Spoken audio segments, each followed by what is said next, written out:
안녕하세요. 압구정 아이비성형외과 최석훈입니다. 오늘은 좀 실리프팅 얘기를 좀 드리려고 해요. 실리프팅 얘기를 좀 드리려고 하는데, 리프팅 방법 중에 한 가지죠. 실리프팅을 하셨던 분들이 실리프팅이 효과가 없다, 이런 얘기 하시는 분들이 되게 많아요. 이게 왜 그러냐면은, 사실 실리프팅은 조금 다른 수술에 비해서, 좀 접근도가 쉽다? 이런 인식들이 좀 있어서, 저희 같은 사람들 말고도 다른 과 의사분들이나 일반인 분들도 이런 실리프팅은 좀 많이 하시는 것 같고, 그 다음에 이제 이런 실리프팅은 테크닉의 차이가 좀 많이 나는 것 같아요. 조금 이렇게 좀 경험이 있고 이런 손 이렇게 놀림 같은 거에 대해서도 많이 좌지우지 되는 것 같고요. 그래서 제가 이제 실리프팅은 제가 말씀드리면 에이 아무 효과도 없던데 이런 얘기 하신 분들한테 제가 드리는 말씀이 있어요.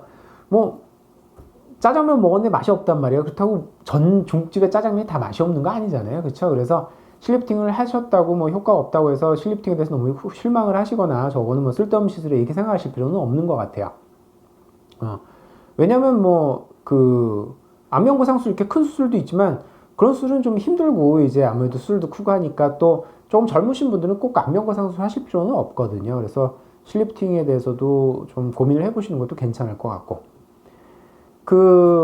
실리프팅의 실은 정말 종류가 한 100가지는 될 것 같아요. 나오는 회사들도 너무너무 많고, 모양이나 이런 것도 조금씩 좀 다르고, 근데 제가 이렇게 보면은 크게 두 가지로 나눌 수 있어요. 우리가 양방향 실이 있죠. 이렇게 양쪽으로 이렇게 코그가 달린 실이 있는데, 이런 양방향 실들은 주로 조직을 모아주는 역할을 하는 거죠. 그래서 한쪽이 좀 단단하고 한쪽이 좀 이렇게 잘 움직이는 부분이라면 이 잘 움직이는 쪽을 좀 단단한 쪽으로 모아주는 이런 실이라고 생각을 하게 되고, 그런 양방향 코그실들은 대부분 녹는 실이고 절개가 필요 없고 이런 거라고 생각하시면 되고, 또 한 가지는 이제 한방향 실이 있어요. 한방향 실은 이제 한쪽 방향으로만 코그가 달리고, 그래서 메쉬 같은 것도 있게 해서 한쪽 방향으로 주로 끌어당기는 용도로 쓰는 거죠. 한쪽 방향 끌어당겨서 이쪽 단단한 부분에다 고정을 해주는 이런 실들은 대부분 절개를 하는 거라고 생각을 하시면 됩니다. 절개가 조금 해야 돼요. 한 1cm 정도 절개가 들어가야 되는 거고. 그래서 저도 실을 이런 것도 써보고 저런 것도 써보고도 해봤더니 부위별로 적절한 실들이 있더라고요. 그래서 저는 이제 이 팔자주름 당길 때하고 이 부분을 당길 때는 다른 실을 씁니다. 이 팔자주름을 할 때는 아까 말씀드린 양방향 코그실, 녹는 실 이런 걸 좀 쓰고, 제가 특정 상품명은 말씀드리지는 않을게요. 저희 병원에 오시면 아실 수 있겠지만 그런 실을 쓰고, 이 부분을 당길 때는 우리가 한방향 실, 녹지 않는 실이죠. PDS 실이라는 실을 쓰면서 여기 부분에 절개를 조금 하게 됩니다. 1cm 정도 절개를 해서 그런 식으로 실을 좀 쓰게 되고, 제가 두 가지를 따르게 쓰는 건 아까도 말씀드렸듯이 부위별로 좋은 게 있더라고요. 이 부분은 약간 우리가 요 앞광대는 조금 볼륨이 있는 게 좋기 때문에 약간 이렇게 모아주는 게 필요한 거고, 그렇죠? 그래서 제가 그런 실을 쓰는 거고, 얘는 그냥 무조건 당겨야 되는 겁니다. 네. 이쪽을 당기는 아까 한쪽 방향 실, 녹지 않는 실을 쓸 때도 사실 절개를 안 하고 하시는 분들도 있어요. 그런 원장님들도 있죠.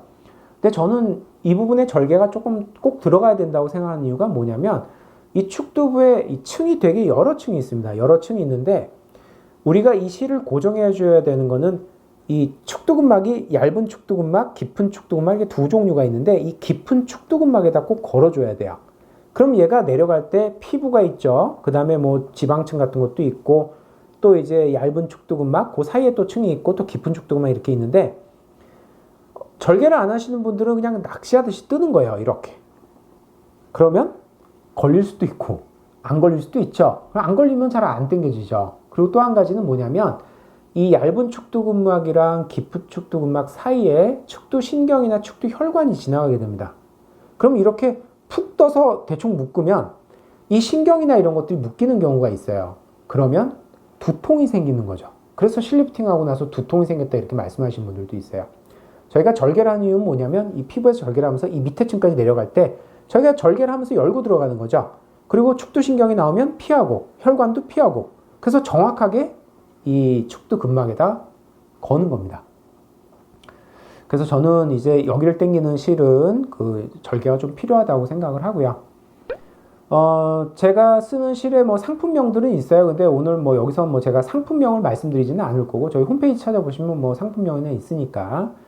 그래서 그 이제 실리프팅은 안면거 상술하고 차이점은, 안면거 상술은 남는 피부도 잘라내지만 실리프팅은 그건 아니잖아요. 조직만 당겨주는 거라서 안면거 상술만큼 효과를 낼 수는 없지만, 젊은 분들은 뭐 조금 나이 드신 분보다는 덜 처졌으니까 조직만 당겨줘도 되거든요. 그래서 적절하게 이렇게 그 대상을 찾는다면 실리프팅도 굉장히 좋은 효과를 낼 수 있습니다. 그래서 뭐 실리프팅은 효과 없다 뭐 이런 그런 편견은 좀 버리셔도 될 것 같고, 한번 뭐 좋은 조건에서 사용을 하게 되면 실리프팅도 굉장히 좋은 효과를 낼 수 있어요. 감사합니다.